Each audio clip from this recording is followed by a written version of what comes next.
आज हम एक ऐसी हत्या की कहानी में गहरे उतरने वाले हैं जिसने पूरी दुनिया को हिला के रख दिया था। चलिए समझते हैं कि कैसे दशकों की प्लानिंग, टेक्नोलॉजी और जासूसी ने मिलकर इसे मुमकिन बनाया।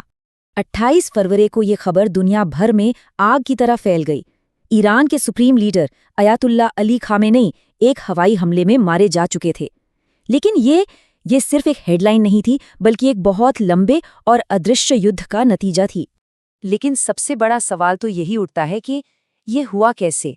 एक ऐसा लीडर जो दुनिया के सबसे सुरक्षित अंडरग्राउंड बंकरों में से एक में रहता था, उस तक कोई कैसे पहुंच गया? चलिए इसी पहेली को मिलकर सुलझाते हैं। तो चलिए कहानी को शुरू करते हैं 28 फरवरी की उस सुबह से। जगह थी तेहरान की पाश्चर स्ट्रीट।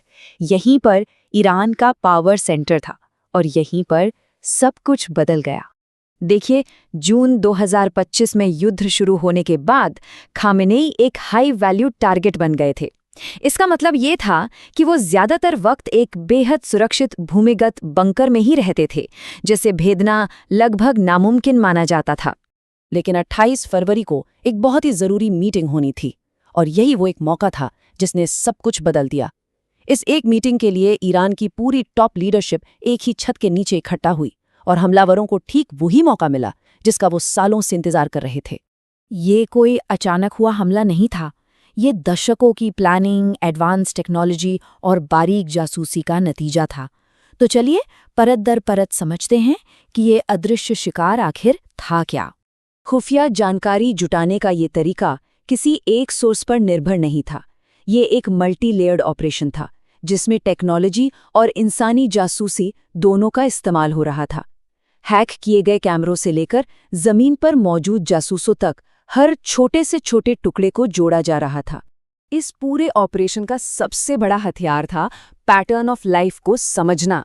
सोचिए, ये कुछ ऐसा है जैसे किसी के सोशल मीडिया को लगातार देखकर ये पता लगा लेना कि वो कल दोपहर में कहाँ होंगे। बस यहाँ सोशल मीडिया की जगह थे हैक किए गए ट्रैफिक कैमरे, फोन कॉल्स और जमीन पर मौजूद खबरी।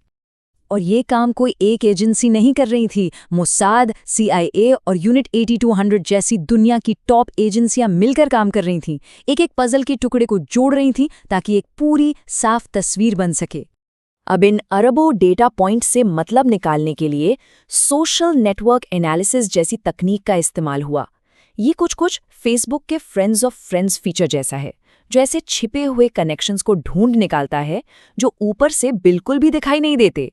लेकिन ये पूरी रणनीति ये रातों रात नहीं बनी थी। इसे एक दूसरे बड़े target Hezbollah leader Hassan Nasrallah की 20 साल लंबी चली तलाश के दौरान परफेक्ट किया गया था। ये टाइमलाइन साफ दिखाती है कि रणनीति कैसे बदली। 2006 की नाकाम कोशिशों के बाद ताकत की जगह सब्र को चुना गया। 20 साल के इंतजार और डेटा कलेक्शन के बाद सितंबर 2024 में नसरल्लाह को खत्म किया गया, और इसी के साथ एक अचूक ब्लूप्रिंट तैयार हो चुका था। और ये डेटा कलेक्शन कोई बड़ी बड़ी बातों का नहीं था। यहाँ छोटी छोटी चीजों पर ध्यान दिया जा रहा था, जैसे शहीद के पोस्टर से ये पता लगाना कि उसके दोस्त कौन थे, कौन किसके जनाजे में गया, या फिर किसी टारगेट की पत्नी का फोन कहाँ कहाँ एक्टिव था। हर छोटी डिटेल एक बहुत बड़ा सुराग थी। अब आते हैं इस पहेली के आखिरी 2 टुकड़ों पर, वो हथियार जो अचूक था और वो धोखा जिसने इस हमले को कामयाब बनाया। ब्लू स्पैरो मिसाइल का सारा कमाल इसकी ट्रेजेक्टरी में है। देखिए, एक आम मिसाइल फुटबॉल की लंबी पास की तरह हवा में एक कर्व बनाती है जिसे रडार आसानी से पकड़ सकता है। लेकिन ब्लू स्पैरो ये एक तीर की तरह सीधा आसमान से नीचे गिरती है, एकदम वर्टिकल। और इसी वजह से ईरान के सबसे एडवांस्ड एयर डिफेंस सिस्टम के पास भी रिएक्ट करने के लिए 1 मिनट से भी कम का वक्त था। वो इस हमले के लिए लगभग अंधे हो चुके थे। और हमले से ठीक पहले एक आखिरी मनोवैज्ञानिक चाल चली गई। सीनियर अधिकारियों की वीकेंड पर घर जाती हुई तस्वीरें लीक की गईं ताकि ईरानी डिफेंस को लगे कि सब कुछ शांत है और खतरा शायद टल गया है। हमला कामयाब हुआ, टारगेट खत्म, लेकिन इसके साथ ही ईरान एक गहरे सत्ता के संकट और अनिश्चितता के दौर में डूब गया। और ईरान की अंदर की तस्वीर काफी उलझी हुई थी। एक तरफ सड़कों पर मातम था, तो दूसरी तरफ बंद दरवाजों के पीछे जश्न भी मनाया जा रहा था। और एक बड़ा हिस्सा खौफ और अनिश्चितता में था कि अब आगे क्या होगा।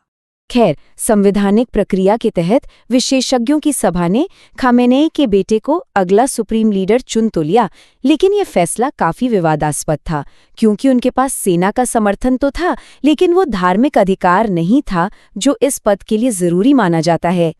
तो एक नया लीडर आ गया है, पर जंग अभी भी जारी है। इस हत्या ने एक अध्याय तो खत्म कर दिया, लेकिन एक कहीं ज्यादा खतरनाक और अनिश्चित किताब खोल दी है। सवाल ये है कि अब आगे क्या होगा।